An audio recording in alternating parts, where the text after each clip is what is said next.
all physical nature. یہ سب کچھ جو ہے ہماری جو خود کی مرضی ہے یہ ہماری جسمانی فطرت سے پیدا ہوتی ہے. آئیے ہم دیکھتے ہیں کلام مقدس میں دوسرا پطرس کا دوسرا خط، اس کا دوسرا باب اور اس کی 10ویں آیت. لکھا ہے خصوصاً ان کو جو ناپاک خواہشوں سے جسم کی پیروی کرتے ہیں اور حکومت کو ناچیز جانتے ہیں. خصوصاً ان کو جو ناپاک خواہشوں سے جسم کی پیروی کرتے ہیں. The people, those are following، وہ جو پیروی کرتے ہیں کس کی؟ جسم کی خواہشوں کی، ناپاک خواہشوں کی جو ہے وہ پیروی کرتے ہیں. ان کے اندر سے اپنی مرضی جنم لیتی ہے یا ان کی مرضی کے وسیلے سے یہ ناپاکی جسم کی خواہشیں جو ہے وہ جنم لیتی ہے، کیونکہ وہ سوچنے والا ایک جسم ہے، جسم اختیار کے، اور اس کے اندر سے جسمانی خواہشیں ہی نکلیں گی. ہمیں روحانی لیول تک جانے کے لیے خداوند کی مرضی کے تابع ہونے کی ضرورت ہے.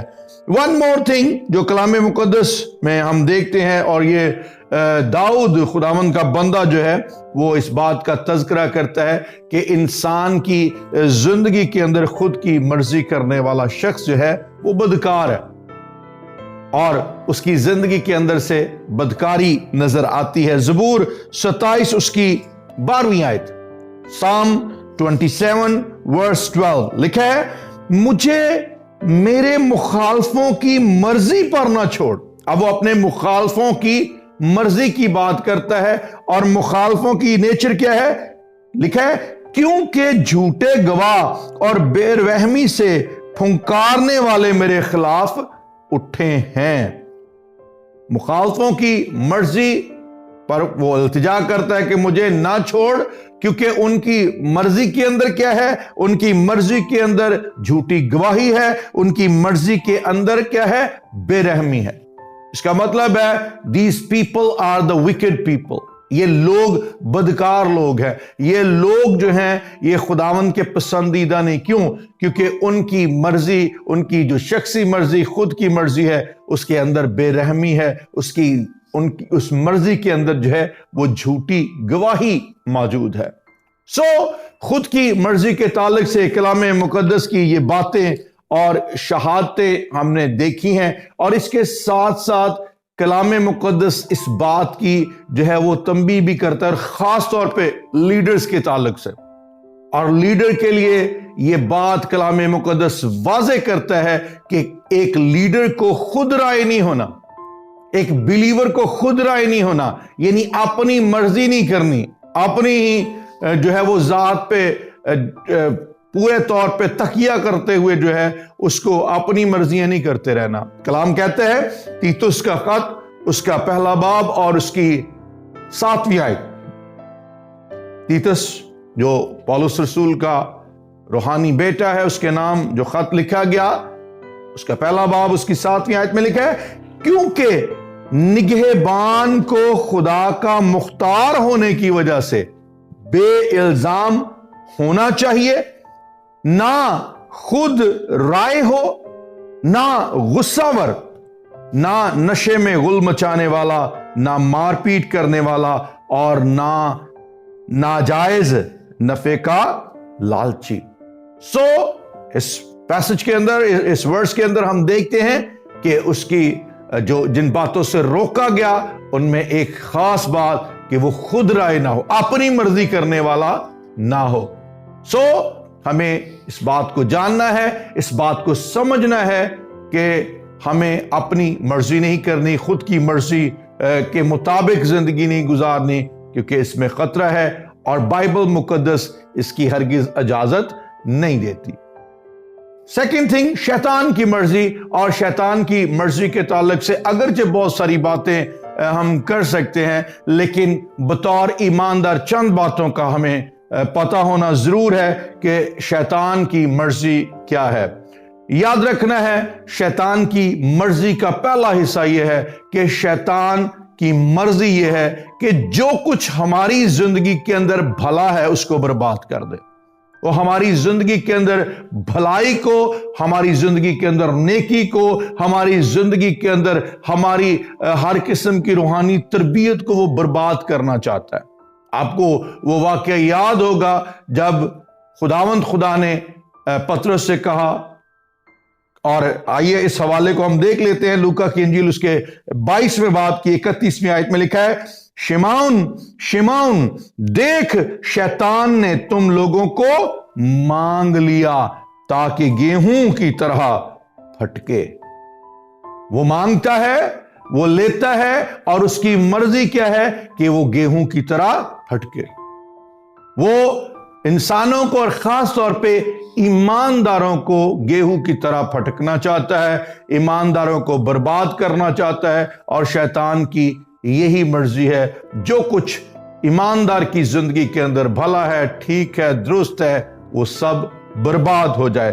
پھر شیطان کی مرضی کے تعلق سے دوسری بات، شیطان ہماری زندگی کے اندر سے چیزیں چرانے کی مرضی رکھتا ہے۔ وہ چاہتا ہے کہ وہ ہماری زندگی سے زندگی کو چوری کرے، وہ ہماری زندگی سے برکتوں کو چوری کرے، اور ہماری زندگی کو چرا کر لے جائے۔ اور یسوع مسیح اس کا جو ہے وہ ذکر کرتے ہیں، یوحنا 10:10 اس کے پہلے حصے کے اندر لکھا ہے، چور نہیں آتا مگر چرانے اور مار ڈالنے اور ہلاک کرنے کو۔ وہ چرانے آتا ہے، وہ مارنے آتا ہے، وہ ہلاک کرنے کے لیے آتا ہے۔ سو ہمیں اس بات سے باخبر رہنا ہے کہ اگر ہم شیطان کی مرضی پر چلتے ہیں، شیطان کے فالوور ہیں، تو اس کی زندگی کے اندر ہمارے لیے جو مرضی ہے وہ یہ کہ ہماری زندگی کے اندر سے برکتیں چرائے، ہمیں مارے، ہمیں ہلاک کرے، نہ صرف اس دنیا میں بلکہ پھر دوسری موت کے لیے بھی وہ ہمارے زندگی کے اندر مداخلت کرنا چاہتا، اور اس کی یہ بدکار مرضی ہے کہ ہم ہلاک ہوں، ہم برباد ہو جائیں۔ ون مور تھنگ پالوس رسول جس کا ذکر کرتا ہے کہ بہت سارے ایماندار بھی جو ہے وہ شیطان کی مرضی کے قیدی ہیں، اور پالوس رسول جو ہے ان کو چھوٹنے کی، اس قید میں سے نکلنے کی نصیحت کرتا ہے۔ دوسرا تیموتھیوس 2 باب اور اس کی 26ویں آیت، تیموتھیوس کے نام لکھا گیا دوسرا خط، اس کا 2 باب 26ویں آیت میں لکھا ہے، اور خداوند کے بندے کے ہاتھ سے خدا کی مرضی کے اسیر ہو کر ابلیس کے پھندے سے چھوٹیں۔ وہ کہتا ہے ابلیس کے پھندے سے چھوٹیں، ابلیس کی قید سے چھوٹیں، ابلیس کی مرضی سے چھوٹیں، اور ایمانداروں کو ابلیس کی مرضی کی قید سے آزاد ہونا ہے۔ اس سے پہلے کہ ہم خدا کی مرضی کی طرف موو کرتے، ہم نے دیکھا کہ ہماری خود کی مرضی اور ابلیس کی مرضی ہماری زندگیوں میں کیا کیا لا سکتی ہے، اور کلام مقدس ان کے تعلق سے کس طرح سے بات کرتا ہے۔ اب ہم خدا کی مرضی کے تعلق سے کچھ باتیں جو ہے وہ سیکھیں گے، کیونکہ خدا کی مرضی کو انڈرسٹینڈ کرنا یا خدا کی مرضی کے مطلب کو سمجھنا بہت ضروری ہے۔ یاد رکھنا ہے خدا کی مرضی کی ہمیں 3 شکلیں نظر آئیں گی۔ نمبر 1، خدا کی مطلق العنان مرضی، اس کی سوورن ول، اور یہ وہ مرضی ہے جو کبھی تبدیل نہیں ہوتی، اس کے اندر کبھی تبدیلی واقع نہیں ہوتی۔ مثال کے طور پہ خداوند نے جو ہے وہ قیامت کا دن ٹھہرایا ہے، تو قیامت کو جو ہے وہ کوئی نہیں ٹال سکتا، کوئی کتنی بھی دعائیں کرے، خداوند یہ نہ ہو، خداوند وہ نہ ہو، خداوند یہ نہ ہو۔ یہ خداوند خدا کی سوورن ول ہے، یہ خداوند خدا کی مطلق العنان مرضی ہے جو کبھی نہیں بدلے گی، اور اس کا منصوبہ خداوند خدا نے پہلے سے طے کیا ہوا ہے، اور یہ کبھی بھی جو ہے وہ نہیں بدلے گا۔ اور یہ خدا کی مرضی کی وہ شکل ہے جس کے لیے ایماندار کی دعائیں یا اس کے فیصلے جو ہے اس کو خدا کی اس مرضی کو متاثر نہیں کر سکتے۔ بہت ضروری ہے ہمارے لیے سمجھنا کہ خدا کی مرضی کی پہلی شکل کیا ہے، کہ اس کی مرضی مطلق العنان ہے اور یہ مرضی کی وہ شکل ہے جو کبھی نہیں بدلتی۔ نمبر 2، خداوند کی ہر شخص کے لیے ایک انفرادی مرضی ہے۔ مثال کے طور پہ میں پادری شہباز، میری زندگی کے لیے خدا کی جو ہے وہ انفرادی ایک مرضی ہے۔ میری زندگی کے لیے یا ہر شخص ایماندار کی زندگی کے لیے خدا کی ایک انفرادی مرضی موجود ہے، اور خدا کی مرضی کی اس شکل میں خدا کا ہر انفرادی شخص کے لیے ایک مفصل منصوبہ ہے۔ خدا میری زندگی میں کیا کرنا چاہتا ہے، خدا میری زندگی میں کیا لانا چاہتا ہے، خدا میری زندگی کے اندر جو ہے وہ جو تعلیمی معیار ہے وہ کیا رکھنا چاہتا ہے، میری خدمت کا معیار کیا ہوگا، یہ ساری چیزیں جو ہے خدا شخصی طور پہ میرے لیے مفصل ایک منصوبہ جو ہے وہ رکھتا ہے، اور خدا کی مرضی کی اس شکل میں انسان کے جو ہے وہ فیصلے جو ہے اس کو متاثر کر سکتے ہیں۔ مثال کے طور پہ خدا نے میری زندگی کے اندر نجات رکھی ہے، لیکن میں اپنے الٹے سیدھے کاموں کی وجہ سے جو ہے وہ اپنی نجات کو گوا سکتا ہوں۔ خدا کی مرضی یہ ہے کہ میں نجات پاؤں۔ خدا کی ہر بشر کے لیے یہ مرضی ہے کہ وہ نجات پائے، لیکن اگر وہ اس کو گوا لیتا ہے، اگر وہ اس کو جو ہے وہ کسی طرح سے جو ہے وہ ریجیکٹ کرتا ہے، تو اس کی اپنی زندگی کے فیصلے ہیں جس کی وجہ سے اس نے اس نجات کو گوا دیا۔ یہ ہر شخص کے لیے خدا کی انفرادی مرضی ہے، جس میں خدا نے ہر شخص کی زندگی کا ایک منصوبہ بنایا ہے۔ ہاں، ہماری زندگی کے کام، ہماری زندگی کے فیصلے، ہماری حرکتیں جو ہے اس کی اس مرضی کے اندر تبدیلیاں لا سکتی ہیں۔ نمبر 3، خدا کی اخلاقی مرضی۔ ہماری زندگی کے گزارنے کے لیے کس طرح سے ہماری زندگی گزرے گی، کس طرح سے خداوند کی جو ہے وہ احکامات کام کریں گے، یہ سب کچھ خدا نے اپنے تحریری کلام کے اندر اپنی اخلاقی مرضی کو جو ہے وہ لکھ دیا ہے، اور یہ سارے کے سارے ایماندار کی زندگی کے لیے ہیں کہ ایماندار کا ایمان اس نے کس طرح سے رکھنا ہے، اس نے زندگی کس طرح سے گزارنی ہے۔ یہ خداوند خدا کی جو ہے وہ اخلاقی مرضی ہے جو ریٹن ورڈ آف گاڈ میں لکھی جا چکی ہے، اور یہ بات یاد رکھنی ہے کہ ہر شخص کی انفرادی زندگی کے اندر، یعنی جو انفرادی مرضی ہے وہ اور یہ دونوں مرضیاں آپس میں ان کی بڑی ہم آہنگی ہے، یہ دونوں بڑی ہم آہنگ ہیں۔ اس کا مطلب آپ ذرا اس کو سمجھ لیجئے، یعنی جو کچھ اخلاقی مرضی کے اندر لکھا ہوا ہے، یعنی خدا نے جو اپنی اخلاقی مرضی بتائی ہوئی ہے۔ خدا کی مرضی کیا ہے کہ بشر جھوٹ نہ بولے، خدا کی مرضی لکھی ہوئی ہے تو خون نہ کرنا، یہ خداوند کی مرضی ہے کہ کوئی خون نہ کرے، ماں باپ کی عزت کرنا، یہ خدا نے اپنی اخلاقی مرضی اور ریٹن ورڈ کے اندر لکھا ہوا ہے، یہ خدا کی مرضی ہے کہ کوئی خون نہ کرے۔ اور انفرادی مرضی میں بھی یہ شامل ہے کہ انسان کی زندگی میں ایسا نہ ہو، لیکن کبھی کبھی انفرادی مرضی جو ہے وہ اس اخلاقی مرضی کو متاثر کرتی ہے، اور انسان جب خون کرتا ہے تو اس کا خمیازہ بھگتتا ہے۔ اس کے اندر جو ہے وہ خدا کی مرضی میں پھر اس کے پلان کے لیے، اس کی زندگی کے منصوبے کے لیے تبدیلیاں آتی ہیں۔ ہمیں اس بات کو سمجھنا ہے کہ خدا کی مرضی کی 3 شکلیں ہیں۔ ایک اس کی مطلق العنان یا سوورن ول ہے۔ نمبر 2، ہر شخص کے لیے اس کی ایک انفرادی، اس کی زندگی کے منصوبے کے لیے خداوند کی مرضی ہے، یعنی ہر شخص کے لیے خداوند کی ایک ول ہے کہ اس کی زندگی کے اندر یہ ہو۔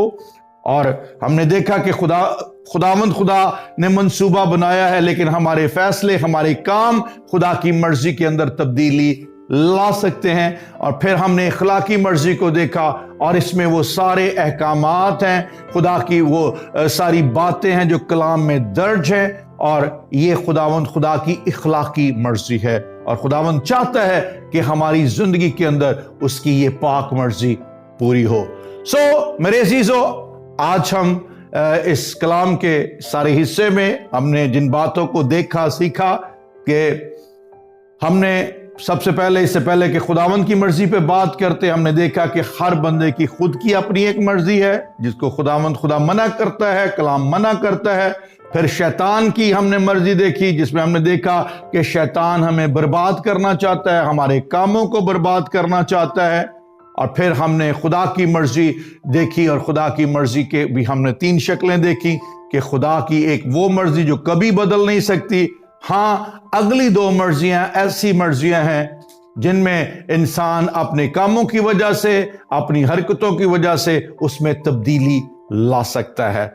خداوند ہمیں اس کلام کے وسیلہ سے خدا کی مرضی کو جاننے، سمجھنے اور خدا کی مرضی کو پورا کرنے کا فضل دے۔ آئیے دعا مانگتے ہیں۔ آسمانی باپ، ہم یسوع مسیح ناصری کے نام میں تیرے قدموں میں آتے ہیں۔ خداوند تو مبارک ہے جو ہر بشر کے لیے نیک ارادہ رکھتا ہے، بھلائی کا ارادہ رکھتا ہے، اور تیری پاک مرضی یہ ہے کہ کسی کی ہلاکت نہ ہو، کوئی بھی خداوند ہلاک نہ ہو، کیونکہ تو کسی کی ہلاکت نہیں چاہتا، تو توبہ تک نوبت چاہتا ہے۔ بخش دینا ہم تیری پاک مرضی کو جانیں، ہم تیری پاک مرضی کو سمجھیں، اور خداوند خدا تیری پاک مرضی پر خداوند خدا عمل کرتے ہوئے خداوند ہم اپنی زندگیوں کے اندر نجات کی شادمانی اور راگنی کو ریسیو کریں، تاکہ خداوند ہم تیری پاک مرضی میں موو کرتے ہوئے اپنی زندگی گزاریں اور ہمیشہ تیرے تابع فرمان ہوں۔ میری منت کی آواز کو سن اور قبول کر، یسوع مسیح ناصری کے نام میں، آمین۔